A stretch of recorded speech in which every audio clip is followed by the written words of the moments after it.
Welcome doctor Paul V Mathew the habit builder. 4000 weeks എന്ന് പറയുന്ന ഒരു പുസ്തകമുണ്ട്. ഒലിവർ ബർഗ്മാൻ എഴുതിയ പുസ്തകമാണ്. ഈ പുസ്തകത്തിൻ്റെ ആശയം എന്ന് പറയുന്നത് ഒരു മനുഷ്യൻ്റെ ആയുസ് എന്ന് പറയുന്നത് 80 വയസ്സ് ഒക്കെയാണ്.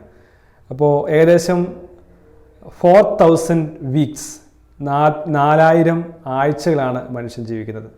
ഈ ആഴ്ചയിൽ നാം എങ്ങനെയാണ് അതിനെ ചെലവഴിക്കുന്നത്, ഈ സമയം എങ്ങനെയാണ് മാനേജ് ചെയ്യുന്നത്, ഇങ്ങനെ പവർഫുൾ ആയിട്ടുള്ള ടൈം മാനേജ്മെൻറ്റ് ടൂൾസിനെ പരിചയപ്പെടുത്തുന്ന ഒരു പുസ്തകമാണ് ഈ 4000 വീക്സ് എന്ന് പറയുന്ന പുസ്തകം. ശരിക്കും ആ പുസ്തകം ഒന്ന് വായിക്കുന്നത് നല്ലത് തന്നെയാണ്. യഥാർത്ഥത്തിൽ സമയത്തെക്കുറിച്ചുള്ള ചിന്താഗതിയെ തന്നെ മാറ്റിയ ഒരു കാര്യമാണ്. കാരണം പലപ്പോഴും നാം വിചാരിക്കും സമയമില്ല എന്നുള്ള ചിന്താഗതി എപ്പോഴും ഉണ്ടാകാറുണ്ട്.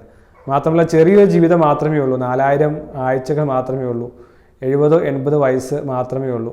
ആ ആയുസ്സിൽ എന്തെല്ലാം കാര്യങ്ങൾ ചെയ്യാനായിട്ടാണ് നാം ശ്രമിച്ചുകൊണ്ടിരിക്കുന്നത്.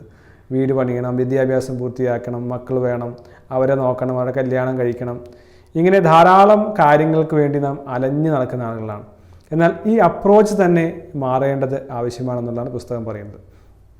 ഏതാനും നാളുകൾക്ക് മുമ്പ് ഞാൻ ഒരു പച്ചക്കറി വിൽക്കുന്ന ആളെ കാണാനിടയായി. അപ്പോൾ അദ്ദേഹം ഏകദേശം 36 വയസ്സോളമുണ്ട്. അദ്ദേഹം എന്നോട് പറഞ്ഞു, ഇത്രയും നാളുകളായി ജീവിതത്തിൽ കരകയറണമെന്ന ആഗ്രഹമുണ്ടായിരുന്നു, പക്ഷേ ഇതുവരെ സാധിച്ചില്ല, ഇനി പല കാര്യങ്ങൾ നേടണമെന്ന് ആഗ്രഹമുണ്ട് എന്ന് അദ്ദേഹം പറയുകയും തൻ്റെ കഴിഞ്ഞ കാലങ്ങളെക്കുറിച്ച് അദ്ദേഹം വിലപിക്കുകയും ദുഃഖിക്കുകയും ചെയ്യുന്നത് എനിക്ക് വളരെയധികം സ്പർശിച്ച ഒരു അനുഭവമായിരുന്നു. അപ്പോൾ അദ്ദേഹത്തിന് വലിയ വേദനയുണ്ട് നഷ്ടപ്പെട്ടു പോയ കാലങ്ങളെക്കുറിച്ച്.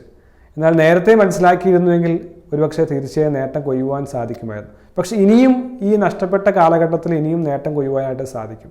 മനുഷ്യർക്ക് എല്ലാവർക്കും ഉണ്ടാകുന്ന കാര്യമാണ് മിഡ് ലൈഫ് ക്രൈസിസ്.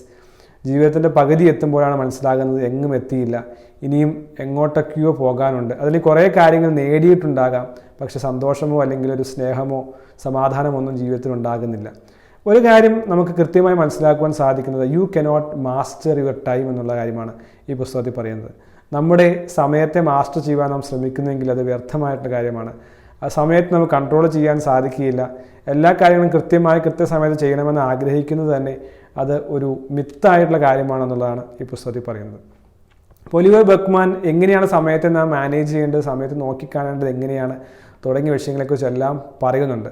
പണ്ട് കാലം മുതലുള്ള കാര്യമാണ്. ഓൾഡ് ഏജ് ആണെങ്കിലും ന്യൂ ഏജ് ആണെങ്കിലും സമയത്തിൻ്റെ ഇമ്പോർട്ടൻസ് വളരെ വലുതാണ്. പഴയ കാലഘട്ടങ്ങളിൽ മനുഷ്യൻ ജീവിക്കുന്നു, കൃഷി ചെയ്യുന്നു, പല ജോലികൾ ചെയ്യുന്നു, രാവിലെ മുതൽ വൈകിട്ട് വരെ അവർ അധ്വാനിച്ചുകൊണ്ടിരിക്കുകയാണ്. ഈ കാലഘട്ടത്തിൽ അത് കുറച്ചൊരു സ്ട്രെസ്ഫുള്ളായി മാറിയിരിക്കുകയാണ്. ഞാൻ പറഞ്ഞ പോലെയുള്ള കാര്യങ്ങളൊക്കെ നേടുവാനായി ടൈം ബൗണ്ടായി ഇന്ന സമയത്തിനുള്ളിൽ കാര്യങ്ങൾ തീർത്തില്ല എങ്കിൽ ഫ്രസ്ട്രേഷൻ ഉണ്ടാകുന്നു, ടെൻഷൻ ഉണ്ടാകുന്നു, ആങ്സൈറ്റി ഉണ്ടാകുന്നു, അസുഖങ്ങളുണ്ടാകുന്നു. അങ്ങനെയുള്ള ഒത്തിരി പ്രശ്നങ്ങൾ ഈ കാലഘട്ടത്തിൽ ഉണ്ടാക്കുകയാണ്.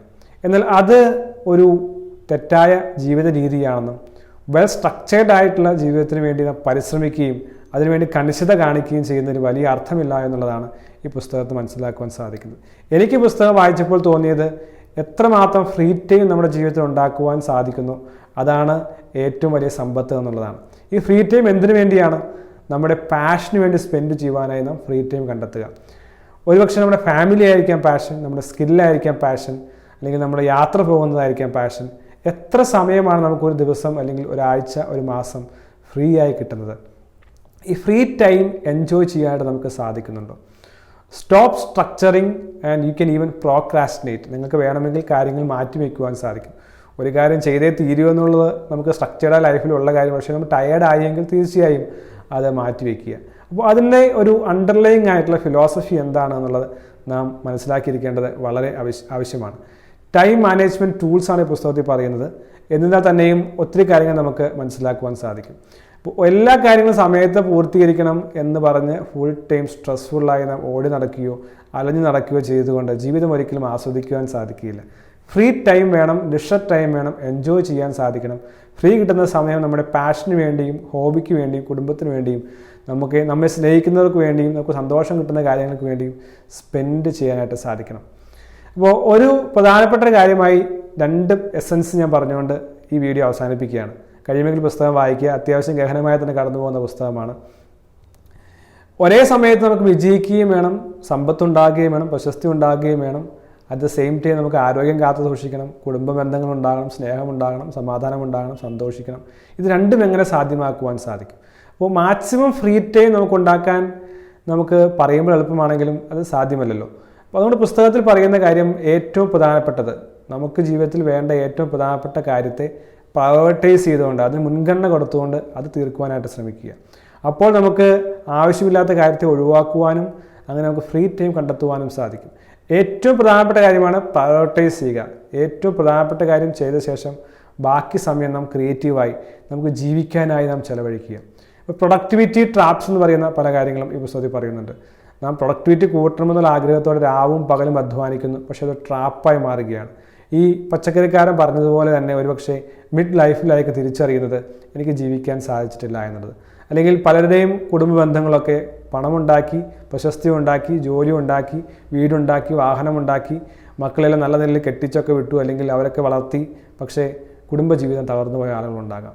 അപ്പോൾ ഈ സാഹചര്യത്തിലൊക്കെ നാം മനസ്സിലാക്കേണ്ട വളരെ പ്രധാനപ്പെട്ട കാര്യമാണ് ഫ്രീ ടൈം ആവശ്യമാണ്. അതിനുവേണ്ടി ഇപ്പോഴേ നമുക്ക് ചെയ്യേണ്ടതായിട്ടുള്ള, നമ്മുടെ ജീവിതത്തിൽ വിജയിക്കാൻ ആവശ്യമായിട്ടുള്ള ഈ കാര്യത്തെ പ്രയോറിറ്റൈസ് ചെയ്യുക. അത് എത്രയും നല്ല രീതിയിൽ ചെയ്തു തീർക്കുവാനായിട്ട് ശ്രമിക്കുക. പ്രൊഡക്ടിവിറ്റി ട്രാപ്പിൽ വീഴാതെ തന്നെ മുന്നോട്ട് പോകുവാൻ ശ്രമിക്കുക. 2 കാര്യങ്ങൾ തീർച്ചയായും, ഒത്തിരി കാര്യങ്ങൾ, ഏകദേശം 10ഓളം പോയിന്റുകൾ ഈ പുസ്തകത്തിൽ നമുക്ക് പറയുവാൻ സാധിക്കും. എന്നാൽ ഈ 2 കാര്യമെങ്കിലും ഓർത്തിരിക്കുക. ഫ്രീ ടൈം കണ്ടെത്തുക, ജീവിക്കാൻ സമയം കണ്ടെത്തുക. പക്ഷേ ജീവിക്കുക എന്ന് പറയുന്നത് സന്തോഷപരമായ ഒരു ജീവിതത്തിൻ്റെ കാര്യമാണ് ഞാൻ പറയുന്നത്. എന്നാൽ ജീവിക്കാൻ നമുക്ക് പല കാര്യങ്ങളും വേണമല്ലോ. പണം വേണം, പ്രശസ്തി വേണം, സമ്പത്തെല്ലാം വേണം. അതിനുവേണ്ടി നാം പ്രയോറിറ്റൈസ് ചെയ്യുക. അതിനുവേണ്ടി സമയം കണ്ടെത്തി അത് വളരെ മികച്ച രീതിയിൽ ചെയ്യുകയും ഒപ്പം ധാരാളം സമയം നമുക്ക് ഫ്രീ ആയി കിട്ടുവാനായിട്ട് കണ്ടെത്തേണ്ടത് ആവശ്യമാണ്. ഈ 2 കാര്യം ഒരേപോലെ ബാലൻസ് ചെയ്യാൻ സാധിക്കുമ്പോഴാണ് ജീവിതം സന്തോഷഭരിതമായി മാറുന്നത്. 4000 വീക്ക്, 4000 ആഴ്ചകൾ എന്ന് പറയുമ്പോൾ 4000 എന്ന് പറയുന്നത് വലിയ സംഖ്യയായി തോന്നുമെങ്കിലും വേഗം കടന്നു പോകുന്നതാണ്. അതിൽ പകുതിയും നമുക്ക് പ്രൊഡക്റ്റീവായിട്ടുള്ള സമയവും പിന്നീടുള്ള പകുതിയും ഒരുപക്ഷെ നാം തളർന്നു പോകുന്ന, അല്ലെങ്കിൽ അത്ര പ്രൊഡക്റ്റീവ് അല്ലാത്ത അവസ്ഥയുമാണ്. ഇത് 2ഉം ബാലൻസ് ചെയ്യണമെങ്കിൽ എവിടെ ഇൻവെസ്റ്റ് ചെയ്യണം, എവിടെയാണ് നേട്ടം കൊണ്ടുവരേണ്ടത്, എവിടെയാണ് വിശ്രമിക്കേണ്ടത് തുടങ്ങിയതായിട്ടുള്ള ധാരാളം ഇക്വേഷൻസ് അതിനകത്തുണ്ട്. ഈ 2 കാര്യങ്ങൾ നിങ്ങൾ ഓർത്തിരിക്കുക. ഒന്ന്, പ്രയോറിറ്റൈസ് ചെയ്തുകൊണ്ട് ജീവിത ലക്ഷ്യത്തിലേക്ക് വേണ്ടി വ്യക്തമായി നാം ക്ലിയറായി പ്ലാൻ ചെയ്യുക. വെറുതെ കഠിനാധ്വാനം ചെയ്ത് ജീവിതം മുഴുവൻ വിശ്രമമില്ലാതെ അധ്വാനിച്ച് പോയതുകൊണ്ട് മാത്രം നമുക്ക് രക്ഷപ്പെടുവാൻ സാധിക്കില്ല എന്നുള്ളത് ഒന്നാമത് ഓർക്കുക. മാത്രമല്ല, ജീവിതത്തിൽ ധാരാളം ഫ്രീ ടൈം ഉണ്ടാക്കുവാനും നമുക്ക് സാധിക്കുമ്പോഴാണ് ജീവിതം ആസ്വാദികരമാകുന്നത്. ചിന്തിച്ച് നോക്കുക, എന്നാണ് കുടുംബവുമായി ഒന്നിച്ച് യാത്ര പോയത്, എന്നാണ് നമുക്ക് ഇഷ്ടമുള്ള ആഹാരം നാം കഴിച്ചത്, എന്നാണ് നമ്മുടെ സുഹൃത്തുക്കളുമായി സമയം ചെലവഴിച്ചത്, എന്നാണ് നമ്മുടെ കുടുംബത്തിൽ ഭാര്യയോ ഭർത്താവോ മക്കളോ അല്ലെങ്കിൽ ബന്ധുക്കളായോ സമയം ചെലവഴിച്ചത്.